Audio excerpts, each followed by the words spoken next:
நாட்டுடைய சிவனை போற்றி எந்நாட்டவர்க்கும் இறைவா போற்றி. இன்றைய ஆன்மீக சிந்தனை. கணவனை இருந்த பெண்கள் காலில் கொலுசு போடலாங்களாம். போடலாங்க, வெள்ளியில் போடுங்க. பணங்காசு அப்படி இருக்குது அப்படின்றதுக்கோசரம் தங்கத்தில் அணிய வேண்டாங்க. பொதுவாக பெண்கள் இடுப்பு கீழே தங்கம் எடுத்துகிட்டு வரக்கூடாதுங்க. அது சனியினுடைய பாகங்களாக கருதப்படுதுங்க.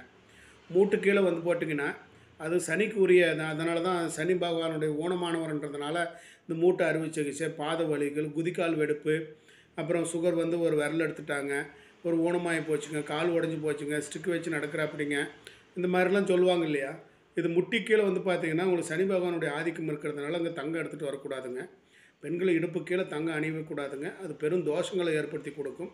ஸோ தங்கம் காலில் போடக்கூடாதுங்க. தங்கம் மகாலட்சுமிக்கு உகந்தது, குரு பகவானை சார்ந்தது. அதனால் அந்த தங்கத்தை நம்ம காலில் அணியிறது அந்த கடவுளை நம்ம இழிவுபடுத்துகிறதா நம்ம கணக்கெடுத்துக்கோணுங்க.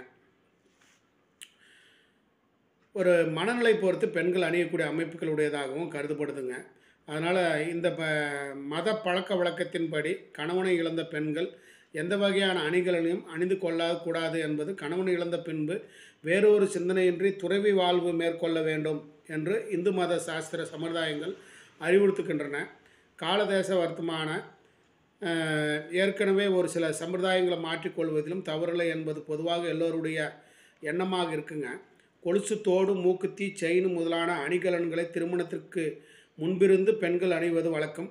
திருமாங்கல்யமும் கால் விரலில் அணியும் மெட்டியும் தான் திருமண ஆன முதல் நாள் பெண்கள் தங்கள் வாழ்நாளில் புதிதாக சேர்த்து கொள்ளும் அணிகலன்கள்ங்க.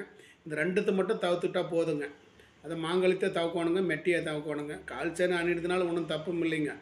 அது சிறு வயதுலேருந்து அந்த குழந்தை, ஒரு வயசு குழந்தையிலேருந்து நம்ம அதை அணிஞ்சு ஆச்சு பார்க்கின்றலாம். ஸோ கணவன் நிலைகள் நம்ம அடையும் போது, ஒரு திருமணம் பண்ணும்போது நமக்கு கணவனால் கிடைக்கக்கூடிய 2 பொருட்கள், ஒன்று மாங்கல்யம், மெட்டிங்க. அதை நம்ம ரிமூவ் பண்ணிக்கினாவே போதுங்க. மற்றதெல்லாம் நம்ம எப்பயும் போல் மாம்பழம் அணிஞ்சிக்கலாங்க. அது அணிகிறதுனால ஒன்றும் பாதிப்பு அந்த மாதிரி எதுவும் இல்லைங்க. செஞ்சுக்கலாம். அனைவருக்கும் அனைத்தும் கிடைக்கட்டும். நன்றி, வணக்கம்.